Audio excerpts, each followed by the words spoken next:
Stay with us for the whole meeting to learn what we're planning if you can and see if you'd like to join us. We also recognize that you might have to come off, that you might have come to the meeting specifically to hear from our guest speaker and may have to hop off after he speaks. So the housekeeping moment is, I'm going to assume you know where your own bathrooms and exits are and where to get your beverage for our closing toast if you don't already have it by your side. And you'll notice that the participants are on mute, so questions go in the chat. We're saving the chat, so if your question is not addressed today, we'll follow up at a later date. And finally, we have worked hard to make sure the technology is on our side and that things go smoothly. But we ask for your understanding if we do hit some technical glitches or some pregnant pauses or some verbal stumbling. So on to the next part.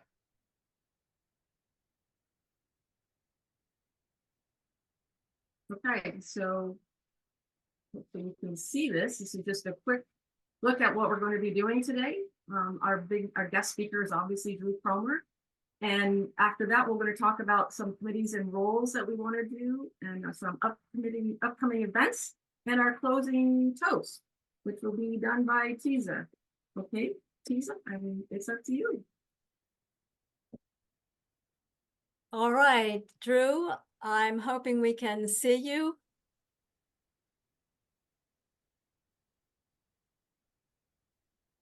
Yeah, give me 1 second to get on camera for you. Thank you so much.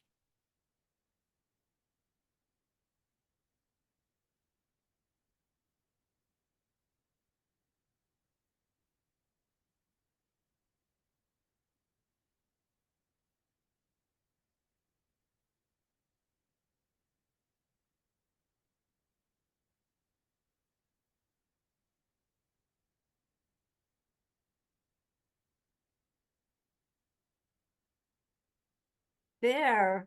All right, hopefully that's working. It is working. How great. So I'm going to do an introduction now. So hello, everyone. And let me introduce you to Drew Kromer, who honestly takes our breath away at how much this member of Gen Z has accomplished in such a short period of time. Drew, first, at 26, you are the youngest county party chair in the past 3 decades, and you are leading the largest county party in the Carolinas. You are a Charlotte, North Carolina native, a graduate of Charlotte Mecklenburg Schools, Davidson College, and the University of North Carolina School of Law. You are a licensed attorney and specialize in employment law. You've been elected to national office as the vice chair of the College Democrats of America. You've been a national delegate to the 2020 Democratic National Convention and served 4 terms on the state executive committee, just to name a few of your major milestones. I'd like to mention here what you consider one of your proudest political achievements. It comes from the time you spent serving as the chair of your local precinct, when you were an undergraduate at Davidson College. In Precinct 206, you reorganized a defunct town precinct and built it into a dynamic and effective local party, recruiting over 500 members and raising over $150,000 to win local and state races. We are pretty proud of you too. And with that, Drew, I'm going to let you take it away. Awesome. Thank you for that introduction. I really appreciate it. So we've got a good sized group here, but I also want to make sure that we try to keep this as conversational as we can. That way everyone can get the most out of this. I think there were some questions earlier about whether I could stick around for Q&A, and I think we should be able to make that happen. So, when I'm talking to groups of people who are out of state, I think it's helpful sometimes to start with, how did we get to where we are with North Carolina? What's the big picture here? And some of you who followed the Obama campaign closely might remember that North Carolina voted for Obama in 2008. We went blue in 2008, which is incredible. Of course, you probably also know what happened in 2010 nationally. And so the Tea Party movement around the country had a really strong presence in North Carolina. And they invested in taking back the state legislative chambers because the Democratic Party had focused so much on the national perspective and had lost sight a little bit on some of the state legislative races and kind of the important role that they play. So North Carolina had been controlled by Democrats for 40 years until 2010. And when they came in, the Republicans won in 2010. They got a majority in both chambers, and they were able to start rolling back democracy in North Carolina. They started changing the rules. They made things more challenging for us. Just to give you an example, it used to be that on your state tax return in North Carolina, you could check a box, which would round up, and it would give that money to your party affiliation. And we used to get millions and millions of dollars from this. One of the things the Republicans figured out was that we got more money from it than they did. And so they got rid of it. And so we immediately lost a huge source of funding. Mecklenburg County is the largest Democratic county in the state. Well, we used to have an executive director. The last time we had one was when we were getting checkoff money. As soon as they took away that funding source, we lost our executive director. And until I became chair about 8 months ago, we hadn't had an executive director for over a decade. And so when you've got an organization that's completely volunteer run in the largest Democratic county in the state, what kind of results do you think you can get with that? And so a lot of the infrastructure that we used to have was absolutely decimated. And it wasn't just the Republicans taking away our funding. It was the changes in adding voter ID laws. It was taking away the ability for Democrats to give money to local churches to do souls of the polls. They changed a bunch of the rules so that we couldn't do things. They got rid of Sunday early voting as much as they could, and that sort of thing. So I'm sure you guys you've heard stories about what Republicans have done around the country. Just know they've tried all of those things here as well. So that has gotten us to this position where you have a state, a massive state, with 16 electoral college votes that can go for Obama in 2008, but then has been, red, but also blue, and it just switches back and forth every few cycles. And so we have 500,000 more registered Democrats in North Carolina than the Republicans do, as far as their number of registered people. Yet we continue to have Republicans winning a lot of our statewide races, with the exception of our gubernatorial and our attorney general's race. And the reason for that isn't because North Carolina has gotten redder since 2008. It's that we've become more partisan. It's the rule changing. It's the tactics that the Republicans have used. And because they've gerrymandered us so badly now, we currently have a super minority in both the state Senate and the state House. And so they actually have the votes to override our governor's veto, who was elected around the whole state, because of course you can't gerrymander the governor. And so what that means is that in order for us to bring democracy back to our state, we have to overcome all of these systematic obstacles that have been put in our place to intentionally impede our ability to build something stronger here in North Carolina. And so that's ultimately where the work that we're doing in Mecklenburg comes to. So as I mentioned earlier, Mecklenburg is the largest Democratic county state. We have over 320,000 registered Democrats, plus 277,000 registered unaffiliated voters, which is where a lot of those younger voters are, who always vote our way, or not always, but a lot of them vote our way. And so you've got more than 320,000 registered, Democrats here who would vote Democratic. So ultimately, in order for us to, to win these statewide races, Mecklenburg becomes an absolute critical piece of that. Well, unfortunately, in 2022, the last big, statewide race that we had in North Carolina, our Democratic turnout was absolutely abysmal. There's another big county in the state, Wake County. That's where Raleigh's based. Their county and our county are the two that are over, up in the 250,000 plus number of registered Democrats. So they're absolutely huge as well. Their Democratic turnout was 58%. The statewide average was 51%. And in Mecklenburg, we were 45%. So we have 36,000 more registered Democrats than Wake County, but Wake County turns out 40 to 50,000 more votes for top of ticket Democrat than we do. If that gives you a sense of the amount of votes that are missing in this county, that we are failing to turn out and get to go vote. And so when you think about, okay, Mecklenburg could be performing another 50, 60,000 more votes. Well, why does that matter? In 2016, when Roy Cooper, our current governor, was running for governor, he won by 10,300 votes. In 2020, a lady named Sherry Beasley, who later went on to run for Senate, you all might know her name from when she ran for United States Senate. Well, she was our Chief Justice of our Supreme Court, the first Black woman to be Chief Justice, by the way. And she was running for re-election in 2020, and she lost by 401 votes in a race that 5 million votes were cast. She lost by 401.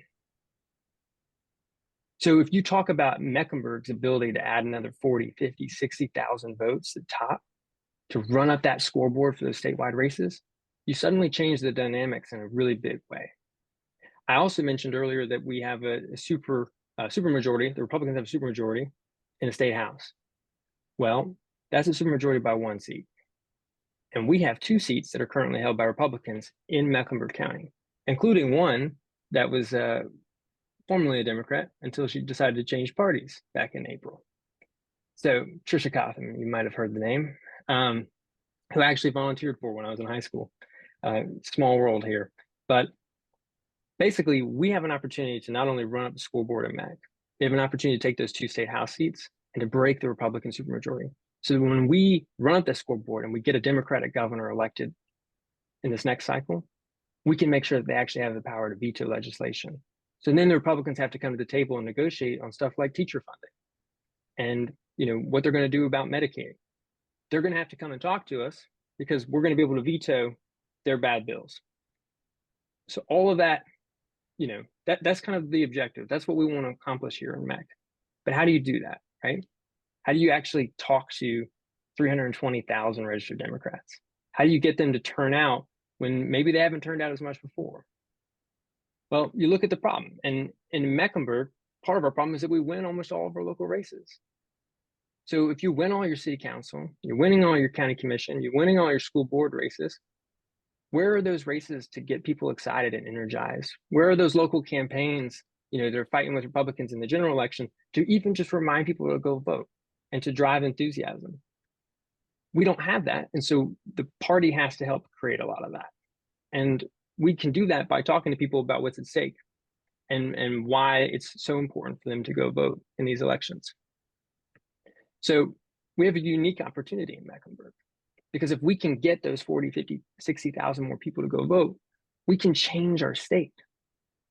And so how do you go do it? People, they ask me that question a lot.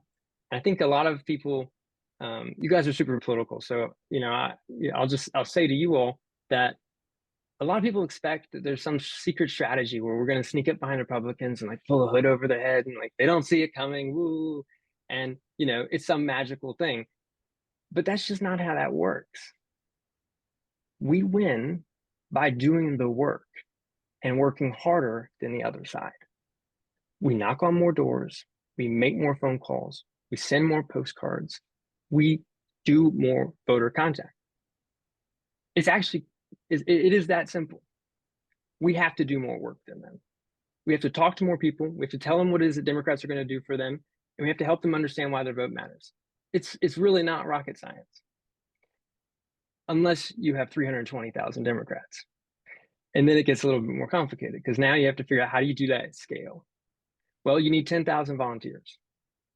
How do you recruit 10,000 volunteers? How do you train 10,000 volunteers? How do you efficiently deploy 10,000 volunteers so they'll want to come help you again because they felt like you used their time efficiently? How do you do that at scale? We are the size of a state party. There are state parties in this country that are smaller than we are. So how do you build all of that infrastructure when it didn't exist before? And that's really the name of the game, is infrastructure. in the context of war, there's a quote that really resonates with me, which is, I forget which general, it was an American general that is known for this quote. The quote is, amateurs talk about strategy, professionals talk about logistics.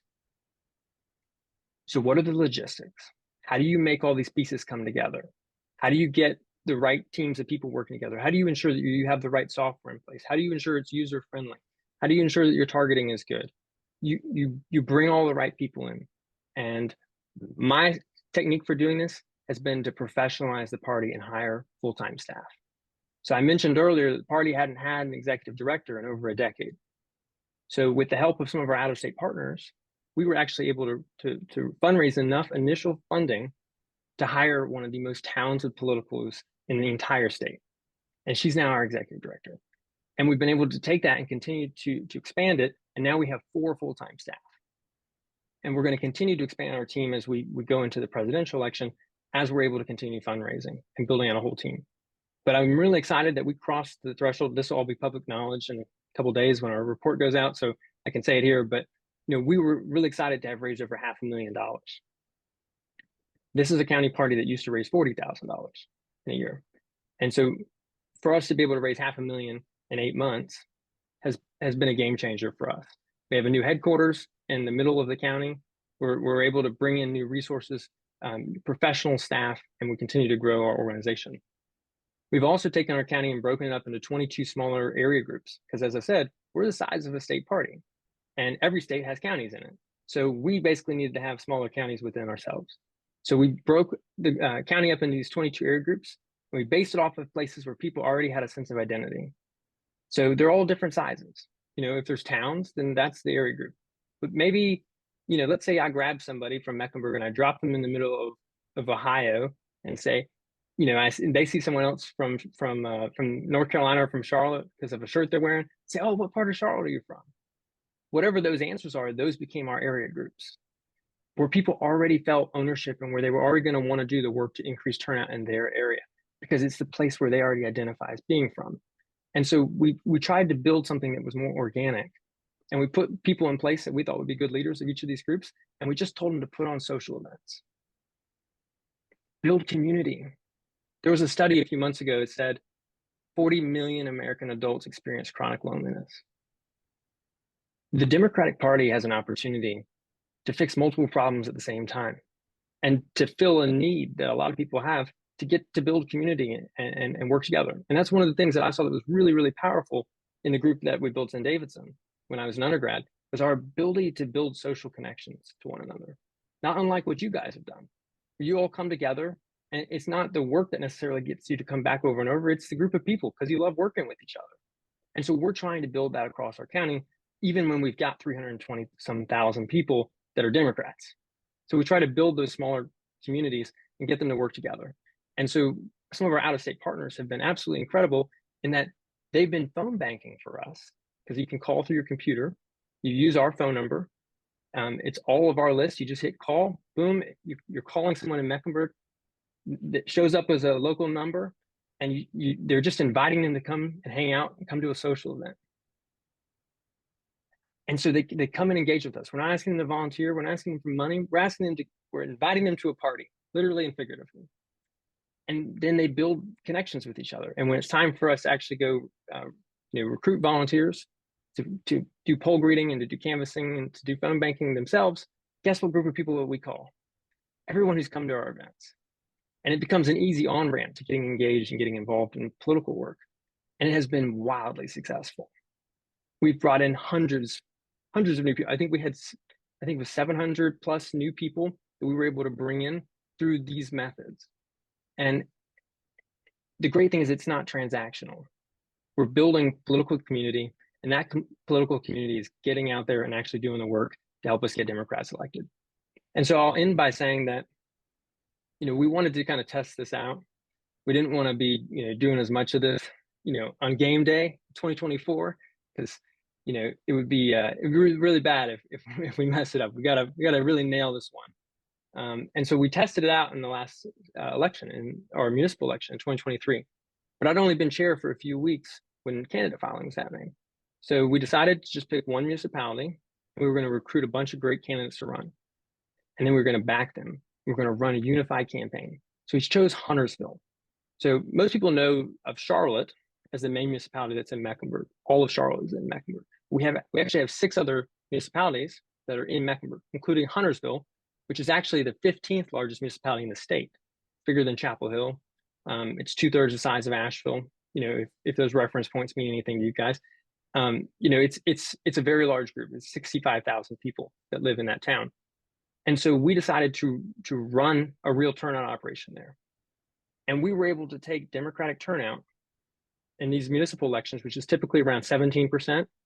For the last 2 elections, the average was 17% for us. We took it to 27%. And we won every single seat on the town board. We went from 1 Democrat to all 7. We swept the whole thing. And it was because we were able to build a turnout operation. We weren't trying to convince people that our people were better. We were just trying to get our people to go vote. And they did. And it worked. And so now we have to be able to take that to scale into 2024, which is going to require us to have that army of 10,000 volunteers. Because I can have the best turnout strategy ever invented, but if I don't have the volunteers, it will fail. And so we're trying to build a bigger organization with more people and more financial resources so we can get our message out there and so we can continue to professionalize this party. But between financial resources and volunteers, we're really excited because we're on track right now to build an operation that can not only make sure that our county is producing its level of votes that it could, but it's going to change the state. And if we can change the state, we actually have an opportunity to change this country. Because if North Carolina is able to have a Democratic Supreme Court again, like we had a year or 2 years ago, and we're able to outlaw gerrymandering again, you just add 3 Democrats to Congress from North Carolina. That's a swing of 6 seats. If you're able to send a Democrat in 2026, you know, from North Carolina to the United States Senate, that changes the entire dynamics of the United States Senate. If Joe Biden wins North Carolina, there's no path to victory for Donald Trump. The math just isn't there anymore because it's 16 electoral college votes. So I would like to, you know, propose to folks that if you can make Mecklenburg the next Fulton County, if you can make us the hub of Democratic energy in the state, not only fixing our underperformance, but becoming a place where we can export that energy out beyond our county, you can fix this state, and we have an opportunity to have a national impact that will be will touch people all across this country. And we're really excited about it because we see that opportunity here, and we're absolutely determined to make it happen. And the thing that fuels us and keeps us going is when we see people outside of our county who also agree with us and who help us make that happen. So with that, I'm happy to take any questions you guys have, and you know, look forward to having a conversation. Oh, thank you so much, Drew. I'm going to turn it over to Karen, and she's going to like bring some of the questions that she has seen in the chat. Thank you. That was great. That was amazing. Thanks, Drew. So we have 2 questions, and I think that you touched upon them, but I think that for some of us, we want a little bit more clarity on as to what you think the most important thing is that we can do with our time, energy, and money. What's the most important thing? And then a follow-up to that is there a group that you would specifically recommend that we work with? Yeah. So on the money side, I'm happy to drop our contribution link in the chat. We obviously really appreciate, you know, funding. One of the things we've been really excited about, of that 500,000 we raised by the end of the year, we had contributions from 32 different states and the District of Columbia, which is just mind blowing. Half of our fundraising came from outside of North Carolina, because people around the country are seeing that Mecklenburg is going to be the linchpin in North Carolina's trajectory, and that we have an opportunity to create the next Fulton County here. So I'm happy to drop that link in there. We appreciate support. The thing that we love the most is recurring contributions. Even if you know, smaller gifts, but on a monthly basis, they really fuel this work and allows me to plan cash flow and hire more staff, because I know that we can count on a certain amount coming in. It's really, really helpful. The second piece, to your question, as far as volunteering, as I said earlier, I can have the best turnout strategy ever invented, but if I don't have the volunteers, it fails. And I need volunteers on the ground here. We're building something here. And one of the best ways that people out of state can support that effort is doing the phone banking for us. Just calling through this list of people. We're calling the people who vote in every single election, that never miss election. These are people who really care. And it's been incredible. The answer rate is 25%. And of the people you don't even have to dial them. You just click call. Like it's amazing. And when you actually get somebody, half of them have either been providing their email address or signing up to come to an event. It's been really incredible. Usually your response rate on that sort of stuff is less than 10%. And it's in part, we believe, because we're not asking them to do work. We're not asking them to donate. We're not calling them randomly, hey, you should come canvass for Democrats, which is a very scary thing for a lot of people. We're just inviting them to come to a party in their area that is within 10 minutes of wherever they live. And we're inviting them to be a part of something. And it's been working really well. And so as far as return on investment, the biggest bang for a volunteer's time right now, particularly out of state, is calling through those lists of people. And it's all in a phone bank. You don't have to do anything other than just call people. There's a script. You can put notes in. It's really, really easy. And some of the most rewarding volunteer phone banks that we've ever been able to put together. And you're actually bringing new people into the fold. And is that something that has an exponential impact. Can you drop that link also into the chat? Yeah, the link to phone I'd be happy banking, that to. would be great. That would be great. A couple other questions came through, and I think you touched upon this. So Judy, this was your question. How does winning Mecklenburg County lead to winning the White House? And you touched upon it, but Judy, was there something further that you wanted to know? I believe I recall Drew addressing that a little bit more in another meeting that I was on, and I just thought the rest of our group might like to hear a little bit more details. Like, it was really clear about how to turn the state level politics and how to get more representation in Congress, Democratic, from Drew, but maybe to address the presidency itself, like how Mecklenburg fits into that. Yeah. And if you'll just give me 1 second, I'm just dropping some links in here, because if I don't do it, I will totally forget to do it.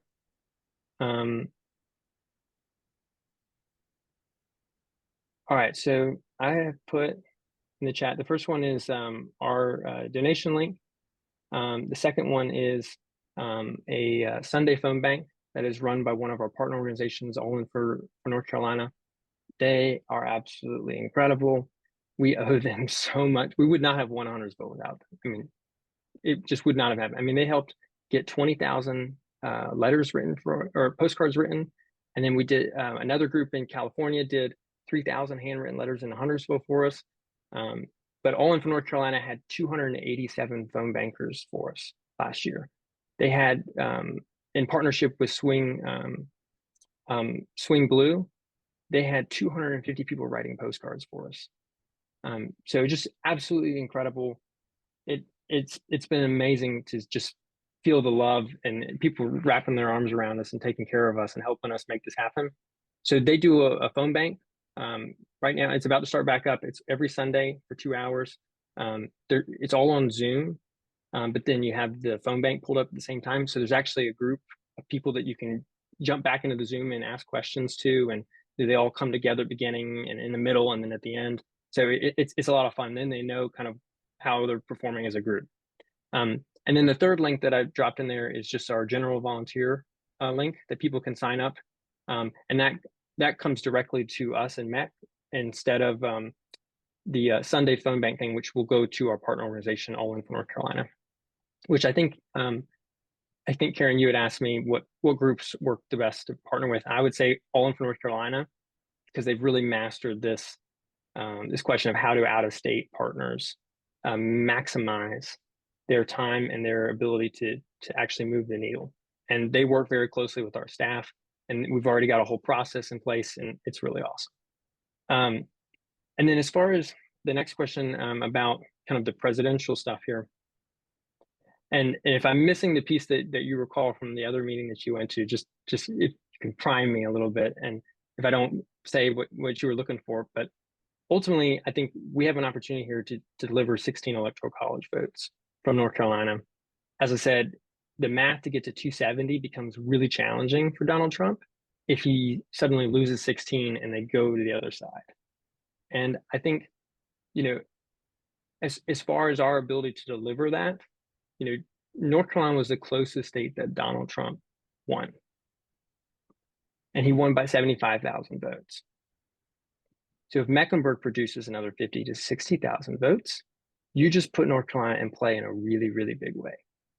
And so we might not be able to produce the whole 75,000, but maybe we can bring some energy to our surrounding counties because they see what we're doing, and we can tell them about what it is that we've been trying, because we've had to learn how to do a lot of things.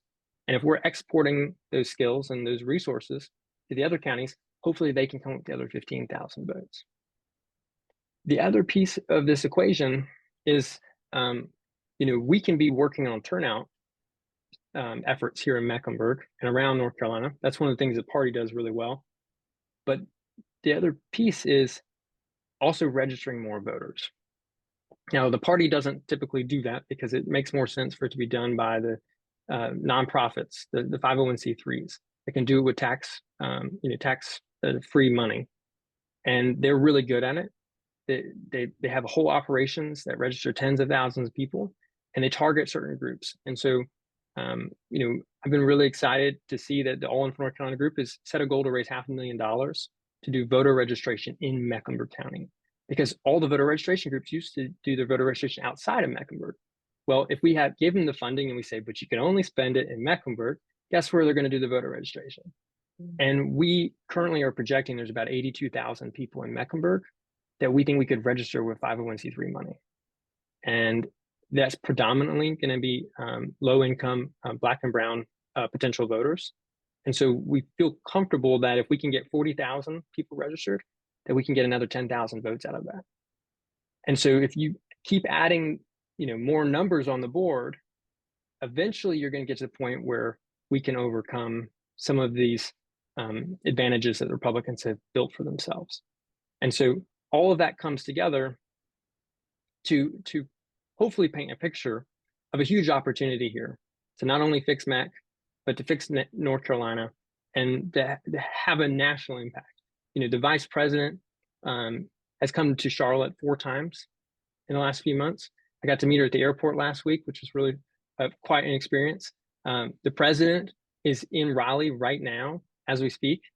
I think the national presidential campaign and the DNC understand that, you know, Florida and Texas are going to be really hard for us for a while, and that North Carolina is going to be the state that's in play for them. And so we're seeing really large investments, not only in financial resources, but in their time. And based off of where they're flying to and where they decide to go over and over, that tells you a lot about where their priorities are. And so we're really excited that indications are that they're going to take North Carolina seriously this cycle. Tim wants to know, what are some of the logistical steps to developing 10,000 volunteers? The logistical steps. Okay, how detailed and nuanced do you want me to get there, Tim? How much time do we have?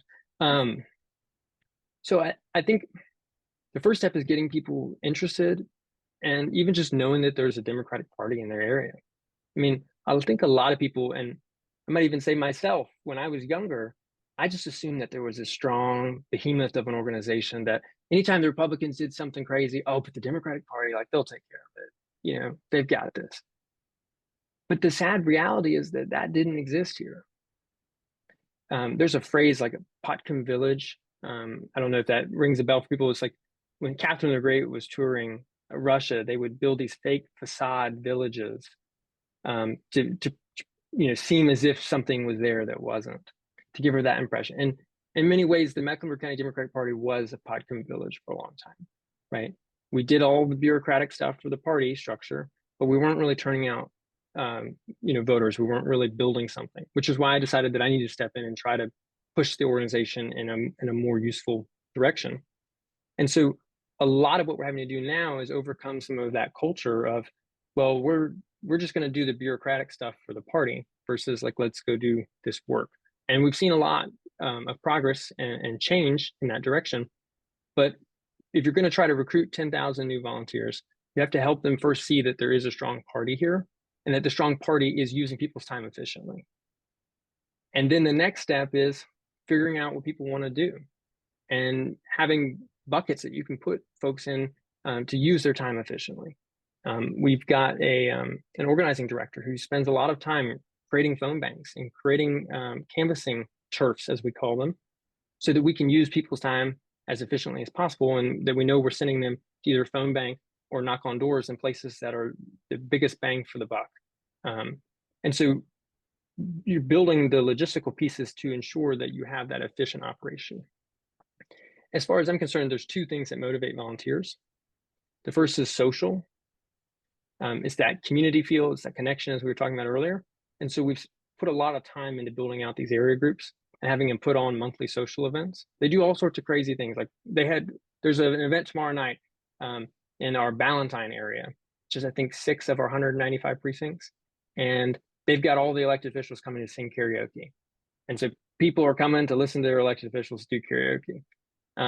Thankfully, I don't qualify as an elected official, so I don't have to sing the karaoke, which is a positive for everyone involved. But, you know, they're putting on cool events and they're just getting people together. I mean, we had another group that did a chili cook-off and just got people together, right? Or do a fish fry or a barbecue. Or, you know, they have elected officials come and speak to the group and get them energized and excited. And so you're building those social connections, and that's a part of building that larger volunteer army, the 10,000 volunteers. And then I think the second thing that motivates volunteers is efficacy.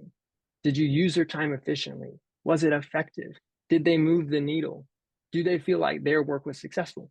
And so for the 150 volunteers who we had knocking on doors in Huntersville, we were able to say to them, here are the doors you all knocked. And guess how many of those people that you knocked on their door voted? And when we had volunteers standing outside the polling sites in Huntersville in the last election, one of the most fulfilling things that I heard back from our frontline volunteers was half the people that showed up had a blue ballot in their hand, which is our slate card that has all the people who we recommend they vote for. Half the people who showed up at the polls already had one in their hands.